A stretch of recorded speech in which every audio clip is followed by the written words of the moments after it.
Got it, right? And Ripley is deeper than you think. That's exactly how they met. Gaban generally likes it smooth, you know? Did you think the nickname Devourer of Mountains was given to him for no reason? This incredible animation based on my stories from the streams was created by my bro. They have a video TV on his channel with a bunch of different original goodies, so feel free to drop by. You can download this masterpiece from my Telegram channel. I'll pin this file in the messages so that this masterpiece becomes public. You can share it however you like and use it wherever you want, because the main thing is to convey that very story of love. From the Copyro Gangbang. A bit more information from my life. I recently bought a PS5 and decided to go for taking on Hwoarang. Naturally, so add me on my PS account. My nickname is Hanina Hater, and with all these constant blocks and bans, Sergey helped me sort things out. Here's his personal account on Telegram. If anyone wants to get games or a decent account on PS, contact. Here, this is personally recommended by me. A trusted person, I found him through acquaintances. He helps with all questions and sells games without markups. He helps sort things out and creates accounts, all that stuff that constantly doesn't work. He solves any issues. I'm doing this advertisement for him here now because he helped me so much at the start with this that I just promised him. It was through him that I, of course, got my first games. If Telegram isn't convenient for someone, he also has a VK group. There are reviews and all the necessary information, so if anyone wants to play Tekken 8 with me, contact Sergey, he will be with you anyway. He will organize everything for you, and links to everything you need will be, as usual, under the video. And now we can confidently move on to the new chapter 1140 of One Piece. So, chapter 1140 is called Scopper Gaban. The previous one was called Mountain Eater. So, did you see it? Yes, now download this scene on Telegram. On the stunning covers with Yamato's adventures, today something totally crazy is happening. You were right. Those who guessed the two silhouettes on the previous cover, lying under the tree, were Page 1 and Ulti. Look at what this bastard is allowing himself to do. He stuck a sword between Ulti's legs. Alright, without Yamato, the cover is not the cover, so let's move directly to the chapter. The chapter begins with a voiceover. In front of them is the left hand of the Pirate King. And why would I steal the key from you? Just give it to me, says the naive Luffy, looking at Gaban with a hand raised. What are you doing mainly? The giant asks him. Hey, Asan, why would I steal the key from you? Just give it to me, says naive Luffy, looking at Gaban with Rhodes' hand. What are you doing, Asan? The giant asks him a question. Weren't you going to steal it? Gaban asks slyly, irritating Luffy. The Straw Hat Captain can't hold back and jumps into the fight. Nami tries to stop him. Zora is still sitting in place. My father was once a pirate too. He wasn't even afraid of the warriors of ELBAF. Suddenly, that very flashback rushes through Zoro's mind. Here! At that very moment, Luffy tried to snatch the key from Gaban's hand, but he failed. Mugiwara himself is surprised. He's even a bit sweaty. Activating the powers of his devil fruit, he tries to take the key from Gaban, but nothing works. Time after time. What's wrong with you, Asan? I want to get back to Loki as soon as possible so I can make it to the feast. Naive Luffy gets frustrated, standing face to face with Gaban. Then take it from me. The old man continues to play around. Well, since you've decided that, I have no other choice. Luffy tries once again with all his, strength to pull out this key. But Scopper Gaban dodges and covers the key with royal will. Luffy is surprised by what the old man is doing with the will. In an instant, the key turns black and emits royal will. I told you in the last review that Sanji would have it. There, hold on, it's coming soon. Gaban strikes the ground with all his might using the key, and from the cracked stones, the royal will flies out again. Stop it! Alright! Ruda tries to intervene while Gaban continues to mock the youth. Luffy, could it be? Is he really that strong? Nervously shouts from our hand, Road. Luffy goes into a frenzy. He's furious, shouting towards Scopper Gaban. What a beautiful salt shaker you have. A luminous hat. The old man notices. He has seen it in his lifetime and knows exactly what it means. Isn't this helmet better? Of course not. This is my hat, my treasure, entrusted to chance. Give me the key, Asan. Once again, Luffy from all his might tries to take the key from Gaban, but he keeps up the pace and tries once more to bring Luffy to his knees. He entrusted it to you, didn't he just give it to you like that? What a miser, Gaban notes. But Gaban, you surely know what kind of rat you raised. Luffy shouts towards his grandpa, saying that he didn't mean it that way, and he forbids his grandpa from calling Shanks a skopper. Gaban just laughs again in response to the youngster. Luffy barely had time to ask what was so funny when Gaban shoved the keys into his mouth. And Luffy's head took on such a funny shape.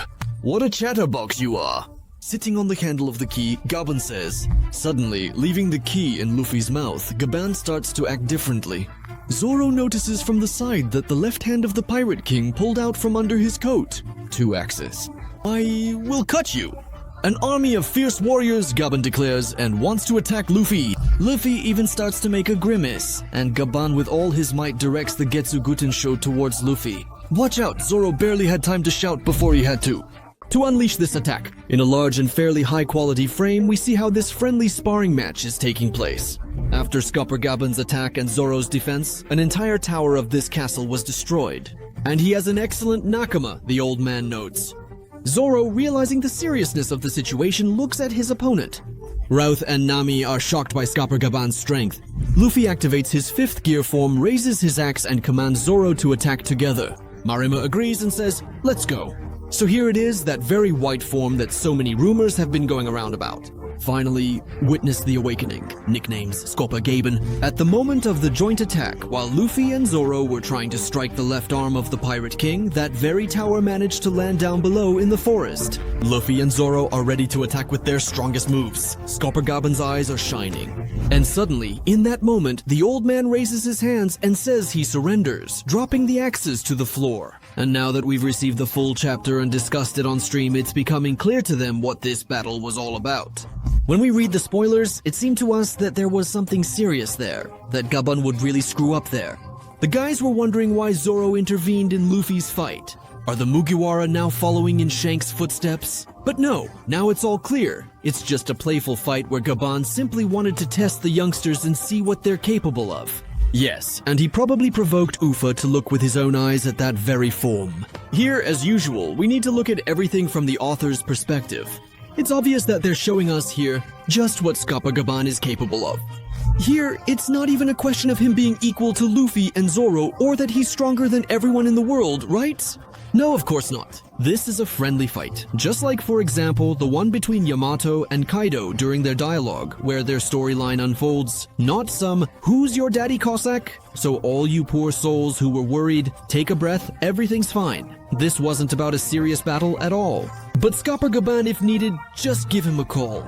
They'll call. Suddenly, while there's still time, I want to thank everyone who supports the channel on Boosty. I hugged and accepted everyone, less than everyone else.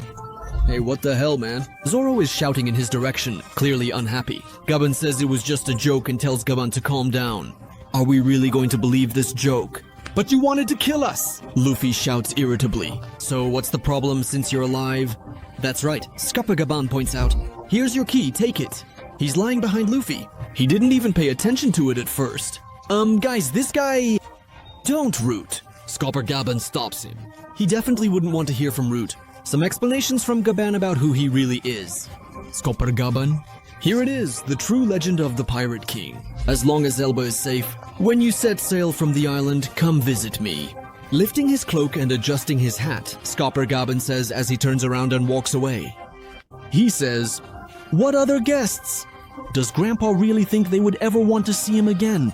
Right. What were you thinking, idiot? Zoro adds, well, thanks for telling me where the key is, Asan. Luffy changes his anger to mercy. As Scopper Gaban leaves, he gets lost in memories. How's it going, Shanks? Do you really think your words alone are enough to trust that kid? In response, Shanks just laughed. This is exactly when the meeting took place after he lost his arm and handed over. He gave his straw hat away. At this point, his short flashback ends and we are taken to the Walrus School. Today, sorry, without a camera and without particularly clear cuts because I'm generally tired, I feel a little bad, so here's a review for today. Just like in the good old days, keeping it simple. Next week, there won't be a break anyway, so expect a powerful chapter and, in short, a quality review. Sensei, look over there. What happened? Why is there so much noise in the classroom? The teacher asks. Children point their fingers to the sky and say that there is some very strange bird there. The teacher can't figure out what the kids are pointing at and doesn't notice anything strange about the bird. After carefully looking at the sky, the teacher wonders. We are again transported to the sunny world, and this is the very bird that the children pointed to. They also have schools. This will simplify the task, says the cunning race. I will call them to act. Shmamok gives his consent, after which the race standing on the earth activates some forces. The same pentagram that we have known for many chapters appears, and black things begin to radiate from it again. This is not the royal will. This is something serious coming from the power of the females, just like with the Gorosei and just like with Mormok and Gunk. A very loud crack is heard, and we can see how a huge lightning strike hits the ground again. Well, or on the contrary, it comes from this earth and shoots up to the sky. Gunk and Shmamok are standing, watching who is arriving directly from this pentagram. We see two silhouettes. I understand what you're talking about. I'm okay with going, says one. So where do we start?